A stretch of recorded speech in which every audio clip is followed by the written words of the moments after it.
ఓం శ్రీ గురుభ్యో నమః.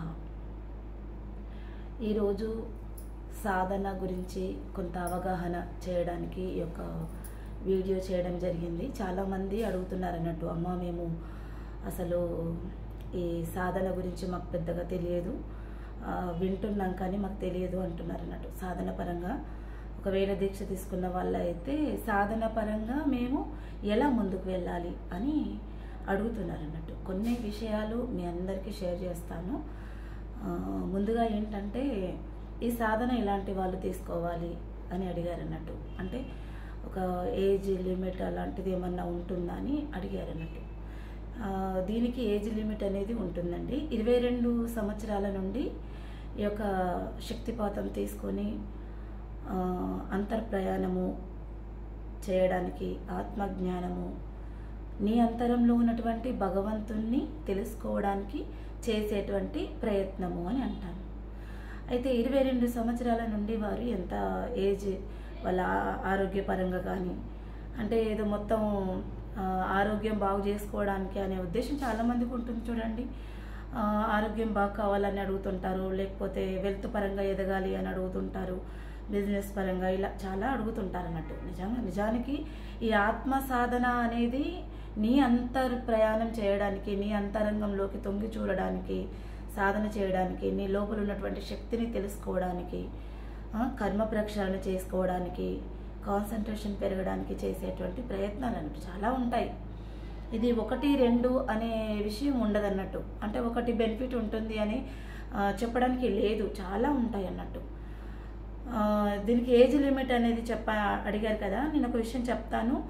ఒకవేళ 60 సంవత్సరాలు వచ్చిన వాళ్ళు కూడా తీసుకోవచ్చునా అంటే, హెల్త్ పరంగా కొద్దిగా పెరాసిస్ అలా లేకుండా హార్ట్కి సంబంధించినటువంటి ప్రాబ్లమ్స్ ఉన్న వాళ్ళు ఈ యొక్క దీక్ష తీసుకోవడం కానీ, ఎందుకంటే శక్తి అనేది శక్తిపాతం చేయడం వల్ల అన్ఎక్స్పెక్టెడ్గా శక్తి జాగృతమైనప్పుడు కొన్ని వైబ్రేషన్స్ రావడం వల్ల హార్ట్ స్ట్రోక్ ఉన్న వాళ్ళకి కొద్దిగా ఇబ్బంది అవుతుంది అని అంటాను అన్నట్టు. మిగతా బీపీ, షుగర్, అల్సర్, అలా హెడ్ ఎక్ ఉన్న వాళ్ళు, ఇంకా ఇతరత్ర ప్రాబ్లమ్స్ ఉన్న వాళ్ళు కూడా ఈ యొక్క దీక్ష తీసుకొని సాధన చేసుకోవచ్చు అన్నట్టు.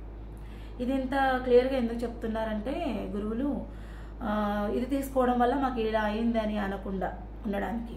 అంటే ఇది ఎంతో మందికి ఆత్మజ్ఞానం వైపు నీవు వెలుగుతూ ఇతరులను వెలిగిస్తూ మనం ముందుకు పోయే ప్రయాణం కనుక, ఈ ఆత్మ ప్రయాణాన్ని ఆపడానికి లేదు కనుక, దీనివల్ల ఎలాంటి సైడ్ ఎఫెక్ట్ కూడా ఉండదు కనుక, దీనికంటే ఒక ఏజ్ లిమిట్, ఆరోగ్యంగా ఉండాలి అని అంటారు అన్నట్టు. ఎందుకంటే శక్తి చేసే ప్రక్రియ ఎలా ఉంటుందంటే చాలా విన్యాసాలు చేస్తుంటుంది అన్నట్టు. చాలా అంటే విపరీతంగా ఉంటాయి చూడండి. నేను గత వారం రోజుల నుండి జూమ్ మీట్ అనేది సత్సంగం పెడుతున్నాము. మా యొక్క గురువు గారు కూడా సత్సంగంలో పాల్గొని దూర ప్రాంతంలో ఉన్న వాళ్ళకి, తెలుగు వాళ్ళకి అయి ఉండొచ్చు, ఇంగ్లీష్ వాళ్ళకి అయి ఉండొచ్చు, హిందీ వాళ్ళు అయి ఉండొచ్చు, వాళ్ళకి కూడా ఉపయోగపడుతుందనే ఉద్దేశం కొద్దీ సత్సంగం అనేది ఫస్ట్ టైం పెట్టడం జరిగింది అన్నట్టు జూమ్లో. అంటే ఇంకా గురువు గారిని కలవని వాళ్ళు ఉంటారు. ఇప్పుడు నా దగ్గర దీక్ష తీసుకున్న వాళ్ళు కూడా చాలామంది ఉంటారు. వాళ్ళందరూ దర్శనానికి వచ్చారంటే లేదు అన్నట్టు. కొంతమంది దూర ప్రాంతాల్లో అయి ఉండొచ్చు, కొంతమంది దగ్గరుండి కూడా గురు దర్శనం చేసుకోలేని వాళ్ళు కూడా ఉంటారు అన్నట్టు. అలాంటి వాళ్ళకి, తపనతో ఉన్న వాళ్ళకి, ఇల్లు దాటి బయటికి రాని వాళ్ళు ఉంటారు, ఆడవాళ్ళు అయితే ఇంట్లోనే ఉండి సాధన చేసుకునే వాళ్ళకి ఉపయోగపడుతుంది అన్నట్టు. ఇలా చెప్పుకుంటూ పోతే ఏజ్ అంటే ఒక విషయం బాగా గుర్తుపెట్టుకోండి. ఒకరు అన్నారు అన్నట్టు నాతో, ఇంకా నాకు ఒక 60 ఇయర్స్ తర్వాత నా బరువు బాధ్యతలన్నీ తీరిపోతాయి, నేను రిటైర్మెంట్ అవుతాను, తర్వాత నేను ఈ యొక్క సాధన చేస్తానమ్మా, ఇప్పుడు మాకు ఇలాంటి సాధనలు అవసరం లేదు అని అన్నారు అన్నట్టు. వాళ్ళ భార్య తీసుకుంది, తను మాత్రం అలా అన్నారని చెప్పి ఇంకా నాతో మాట్లాడినప్పుడు కూడా ఈ యొక్క వర్డ్స్ ఉపయోగించాడు అన్నట్టు. నేను ఒకటే చెప్తానండి అందరికీ, ఏంటంటే మీరు శరీరం సహకరించినప్పుడు చేసేటువంటి సాధన కాదు ఇది. ఆ విషయం పట్ల ఎరుక కలిగి ఉండాలి. ఇప్పుడు శరీరము మనకు సహకరించినప్పుడు నీకు కాస్త వాటర్ ఇస్తే బాగుండు, కొద్దిగా బిడ్డ దగ్గరికి ఫుడ్ తీసుకొచ్చి ఇస్తే బాగుండు అనే సిచ్యువేషన్లో నీకు సాధన పరంగా ఎన్నో ప్రకంపనలు, వైబ్రేషన్స్ వస్తున్నప్పుడు మరి ఎలా చేస్తావు? నీకు ఆ సమయంలో ఒక తోడు కావాలి, లేకపోతే ఫుడ్ అరేంజ్ చేయాలి, లేకపోతే ఎవరన్నా నాకు బాడీ పెయిన్స్ వచ్చాయి, నాకు ఒకరి హెల్ప్ కావాలి అన్నప్పుడు నీవు సాధన చేసే స్థితిలో లేనట్టే కదా. అందుకే 60-70 ఏళ్ళకు చేసేటువంటి సాధనలు కావు ఇవి. ఎవరి శరీరం వాళ్ళకు సహకరించినప్పుడు చేసేటువంటి సాధనలు. మనసు అంతర్ముఖం కావాలి అని అంటారు. నిజంగా ఎలా అవుతుందండి? అంతర్జర్నీ ఎలా జరుగుతుంది చూడండి. ఒక శరీరానికి అనారోగ్యం వచ్చినప్పుడు, ఒక శరీరంలో అనారోగ్యం వచ్చి జబ్బు పడి ఇబ్బంది పడుతున్నప్పుడు లోపల ఇన్నర్ ఇంజనీరింగ్ అంటారు. అంటే బాహ్యంగానే ఏదన్నా వస్తువు వెహికల్ చెడిపోతే దాన్ని మెకానిక్ దగ్గర తీసుకెళ్ళి చేయడము, కొంత టైం పట్టడం అనేది ఉంటుంది కదా. మరి నీ శరీరంలో ఒక జబ్బు వ్యాపించినప్పుడు దాన్ని ఎలా క్లీన్ చేసుకుంటారు చెప్పండి? అది కర్మనే కదా. ఆ కర్మ ప్రక్షాళన జరగాలి కదా. అది ఎలా జరుగుతుంది మరి? అంటే నువ్వెంత ఏకాగ్రతతో ఉన్నప్పుడు మాత్రమే నీ మనసు అంతర్ముఖం అయిపోయి, ఎక్కడైతే నీ బాడీ ఇబ్బందిగా ఉందో, వ్యాధితో బాధపడుతుందో అక్కడ హీల్ అవుతుంది. నీ మనసు అక్కడికి వెళ్ళి పనిచేస్తుంది అన్నట్టు. ఈ పంచేంద్రియాలతో చేసేటువంటి ఆ యొక్క కర్మ క్రియ అయితే ఏదైతే ఉందో దాని ద్వారా జబ్బు నయం అవ్వడం అనేది జరుగుతుంది అన్నట్టు, హీల్ అవుతుంది అని చెప్పాలి. ఇదంతా ఎలా అవుతుంది? మనసు అంతా బయటనే ఉందండి. మీ మనసు నిరంతరము బయటనే ఉంది. అప్పుడు ఎలా సాధ్యం అవుతుంది చెప్పండి? శరీరం సహకరించినప్పుడే ఈ సాధనలు చేయాలి అని అంటాను. ఇవన్నీ ఎందుకు చెప్తున్నానంటే, మనకి సాధన పరంగా ముందుకు వెళ్ళాలి. మన తెలంగాణలో మట్టికి శక్తిపాతం అనేది ఈ మధ్య కాలంలో ఎవరైనా ఉన్నారేమో నాకు తెలియదు, కానీ నేను సాధన చేస్తున్న సమయంలో లేరు. ఇంకొకటి, ఇది ఎంతో మందికి స్ప్రెడ్ కావాలి. ఇది పేరు ప్రతిష్టల కోసం చేసేటువంటి ప్రక్రియ కాదండి. నువ్వు ఒక జ్యోతిలాగా వెలిగి ఇంకా 1000 జ్యోతుల్ని వెలిగించాలి. అప్పుడే నీ జన్మ సార్థకం అవుతుంది. చెప్పేంతవరకు చెప్తాము. ఆ అర్హత ఉండాలి కదా. శక్తిపాతం అంటే అంత ఆషామాష కాదు కదా. ఒక గురువు స్పర్శ మనకు లభించిందంటే ఎన్ని జన్మలలో పుణ్యం చేసుకొని ఉండాలి, ఎంతో తపనతో సాధనలు చేయాలి అనేటువంటి విషయాల పట్ల సాధకులు పూర్తి అవగాహన ఎరుకతో ఉండాలి అని అంటాను అన్నట్టు. ఇంకా సాధన పరంగా వెళ్ళాలంటే మన యొక్క గురు పరంపరలో మేము ముందుగా దీక్ష ఇచ్చే ముందు శ్రీనివాస్ గురువు గారి బుక్ చదవమని చెప్తాము. పరాశక్తి బుక్ను ఒక్కసారి కాదు, 2 సార్లు కాదు, 100 సార్లైనా చదవండి. అందులో ఫుల్ ఇన్ఫర్మేషన్ ఉంటుంది. ఆ శక్తి మిమ్మల్ని వడబోస్తుందని మా గురువుగారు చెప్పినటువంటి వర్డ్స్ మేము ముందు దీక్ష ఇచ్చే ముందు ఈ యొక్క పరాశక్తి బుక్ను చదవండి. తర్వాతనే ఆ ముందుకు వచ్చే వాళ్ళకి అంత అర్హత ఉండాలి కదా. మీరు ఎక్కడికో వెళ్తున్నారు కదా. నిజంగా గురువుల యొక్క ఆవేదన అర్థం చేసుకోవాలంటే ఎన్ని జన్మలైనా సరిపోదు. మహాత్ములు ఒక నేనే కాదు, కేవలం నేను నా గురించి మాత్రమే నేను మాట్లాడట్లేదు. ఎంతో మంది గురువులు వాళ్ళు శరీరాలను వదిలేసి దివ్యాత్మలుగా తయారయ్యి ఈ ప్రపంచాన్ని ఉద్ధరించడానికి 5గురిలో ఒక్కరిగా ప్రవేశించి వాళ్ళు ఎన్నో మంచి కార్యాలు చేయడానికి వాళ్ళు కంకణం కట్టుకొని ఉన్నారన్నట్టు. మరి అలాంటి విషయాలు చెప్తే వాళ్ళు సూక్ష్మంగా ఉన్న వాళ్ళు మనకి ఎట్లా కనెక్ట్ అవుతారు అని అంటే, సాధన చేసే వాళ్ళకి నేను చెప్పేటువంటి వర్డ్స్ పాయింట్స్ చాలా బాగా అర్థమవుతాయి అన్నట్టు. అయితే ఇంకా సాధన పరంగా ముందుకు ఎలా వెళ్ళాలి అని అడిగారు అన్నట్టు. ఎలా అంటే స్వాధ్యాయం చేయాలి. కొన్ని బుక్స్ గురు చరిత్రలు చదవాలి. ఎందుకు చెప్తున్నాను అలా అని ఏది పడితే అది చదివితే మాత్రము దానికి ఒక అర్థం పరమార్థం అనేది ఉండదన్నట్టు. మన యొక్క గురు పరంపరలో శివం తీర్థ గురువు గారు రాసినటువంటి బుక్స్ కానీ, విష్ణుతీర్థ గురువు గారు రాసినటువంటి బుక్స్ కానీ, స్వయంగా ఆదిశంకరాచార్యులు కనెక్ట్ అయిపోయి విష్ణుతీర్థ రాసినటువంటి ఆ సౌందర్య లహరి కానీ, ఇలా చెప్పుకుంటూ పోతే మన గురు పరంపరలో హృదయ మదనం అని అది 1, 2, 3 3 భాగాల దాకా ఉన్నాయి. అలా సిద్ధ మహాయోగము, ఇలా చాలా బుక్స్ ఉన్నాయి అన్నట్టు. ఇవి మన గురు పరంపరకు సంబంధించినటువంటి బుక్స్ తెప్పించుకొని అవి మీకు కావాలంటే నేను తప్పకుండా ఆర్డర్ చేస్తాను. ఆ బుక్స్ చదవడం వల్ల మీ యొక్క సాధనకి ఉపయోగపడతాయి. వాళ్ళు కూడా గురువుగారు కూడా వాళ్ళు సాధన చేస్తున్న సమయంలో జరిగినటువంటి విషయాలను షేర్ చేశారు, వారి యొక్క అనుభవాలను షేర్ చేశారు. వారికి ఏం అనుభవం అయింది, ఆ సమయంలో వారి ఆలోచన ఎలా ఉంది, వారి యొక్క మాట తీరు ఎలా ఉంది, వారి యొక్క దృష్టికోణం ఎలా ఉంది, ఇలాంటివన్నీ ఉంటాయి అన్నట్టు. మరి నేనేమని చెప్తున్నానంటే స్వాధ్యాయం చేయడం చాలా అద్భుతంగా సాధనలో ముందుకు పోవడానికి అవకాశం ఉంటుంది. అది మన గురు పరంపర చదవడం వల్ల. ఇంకొకటి గురు గీత పారాయణం లాగా చదివాను నేనైతే. గురుగీత ఒక్కసారి చదవడానికి జస్ట్ అలా కొన్ని పేజెస్ ఉన్నాయి అంతే, చిన్న బుక్ అండి. సహజానంద తీర్థుల వారు మన గురువు ద్వారా రచించబడినటువంటి గురుగీత బుక్ చాలా అద్భుతంగా ఉంది. నేను డైలీ 3 times చదివేదాన్ని నేను. చూడండి, సమయం ఉండదు మనకి, అయినా సమయాన్ని కేటాయించుకొని, ఇంకా మనం ఫోన్లు మాట్లాడే సమయం కావచ్చు, మనం టీవీ చూసే సమయం అయి ఉండొచ్చు, ఇతర కాలక్షేపాలు చేసేటువంటి సమయాలన్నింటిని కూడా ఉపయోగించుకొని గురుగీత చదివాను నేను. ఎందుకు చెప్తున్నానంటే గురుగీత పారాయణం లాగా చేశాను అన్నట్టు నేను. చాలా అద్భుతంగా ఉంది. విష్ణు సహస్రనామాలు ఉన్నాయి, అష్టాత్తర నామాలు ఉంటాయి, లలితాదేవి సహస్రనామాలు ఉంటాయి, లక్ష్మీదేవి ఉంటాయి, సాయిబాబా, ఇలా చెప్పుకుంటూ పోతే చాలా ఉంటాయి. కానీ కుండలిని అష్టోత్తర శతనామావళి అనేది నేను గురుగీతలో చూశాను, ఎక్కడ చదవలేదు నేను ఇప్పటివరకు. ఈ విషయాలు ఎందుకు చెప్తున్నానంటే మీరంతా కూడా సాధనలో ముందుకు పోవడానికి చాలా బాగా ఉపయోగపడతాయి. మీరు స్వాధ్యాయం చేయకుండా, సత్సంగాలు చేయకుండా, గురుదర్శనం చేయకుండా, గురు స్పర్శ లేకుండా మీకు మీరు స్వతహాగా నేను చేసుకుంటాను, నాకు శక్తిపాతం జరిగింది, లేక గురువులతో మాకేం పని లేదు, మా అంతరంగంలో గురువు ఉన్నారు. నిజమేనండి, వాస్తవం.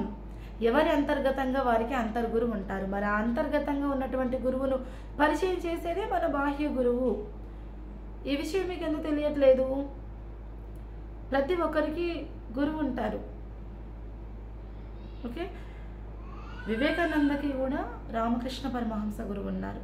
రమణ మహర్షి కూడా ఆ కొండనే గురువులా భావన చేసుకుని తను సాధన చేసుకున్నారు. మౌన స్థితిలో అన్ని జరుగుతుంటే సాక్షిగా చూస్తున్నటువంటి విషయాలు. మరి ఇలా గురు పరంపర గురించి చెప్పుకుంటూ పోతే చాలా ఉంటాయి. మనం ఎవరిని పడితే వాళ్ళని గురువులు అన్నా కానీ అది పాపమై పాపకర్మలే కూర్చుంటాయి. ఆ విషయాల పట్ల చాలా అవేర్నెస్గా ఉండాలి. నన్ను దర్శనానికి చాలామంది ఫోన్లు చేసి అడుగుతున్నారు, గురు పౌర్ణమికి ప్లాన్ చేసుకోండి. ఎందుకంటే నేను మధ్యలో ఒకరికి ఇద్దరికి దర్శనాలు ఇవ్వడానికి, ఎందుకంటే నాకు కూడా సమయం చాలా ఇంపార్టెంట్. నా వేలో నా పరంగా నాకు కొన్ని సాధన పరంగా ఉంటాయి కనుక డిస్టర్బెన్స్ చేసిన వాళ్ళు అవుతారు కనుక గురు పౌర్ణమికి ప్లాన్ చేసుకోండి, అందరికీ అప్పుడు దర్శనం ఉంటుంది. ఇంకా ఇలా చెప్పుకుంటూ పోతే చాలా ఉంటాయి అన్నట్టు. మీరు సాధన పరంగా ఎలాంటి ప్రయత్నాలు చేయట్లేదు, ఆ ప్రయత్నాలు చేయకుండా మనకు ఫలితాలు రావాలంటే రావన్నట్టు సాధకులు గమనించాలి. ఇవన్నీ నేను సమయం కల్పించుకొని చెప్తున్నాను. సాధన అనుభవాలు లేకుండా చాలామంది చెప్పేవాళ్ళు ఉన్నారు. ఎవరిని పడితే వాళ్ళని విశ్వాసం చేయకుండా మిమ్మల్ని మీరు నమ్ముకోండి. మీ లోపల అనంతమైన శక్తి దాగుంది. ఆ శక్తిని మనము వెలికి తీసుకుంటున్నాము, జాగృత పరుచుకుంటున్నాము.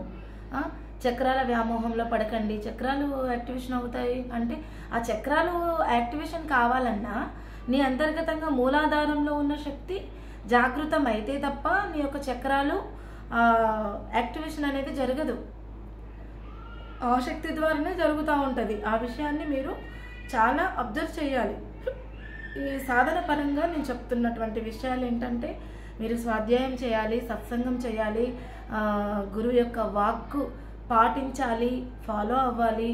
అనుభవాలని కొన్నిసార్లు వినండి, యూట్యూబ్లో సెర్చ్ చేయండి. నా యొక్క అనుభవాలు చాలా చేశాను, అప్పుడున్న ఆతృతతో ఎవరికన్నా ఉపయోగపడతాయి. అందరూ ఆ స్టేజ్ నుండి వచ్చిన వాళ్ళే ఉంటారు. మనం ఒక్కసారిగా మనము ఆత్మజ్ఞానులుగా లోపల అంతర్గతంగా అద్దం మీద చూడండి, అద్దం పైన మురికి ఉన్నప్పుడు ఏం చేస్తామండి? మీ ముఖం మీకు తేటగా కనబడుతుందా? కనబడదు కదా. అప్పుడు ఏం చేస్తారు? వెంటనే మీరు ఒక క్లాత్ అందుకొని దాన్ని తుడిచి మీ ముఖాన్ని స్పష్టంగా చూడగలుగుతారు. అలాగే మీ ఆత్మజ్ఞానం అనేది అంతర్గతంగా నిద్రానవస్థలో ఉంది కనుక అది బయటికి రావాలి.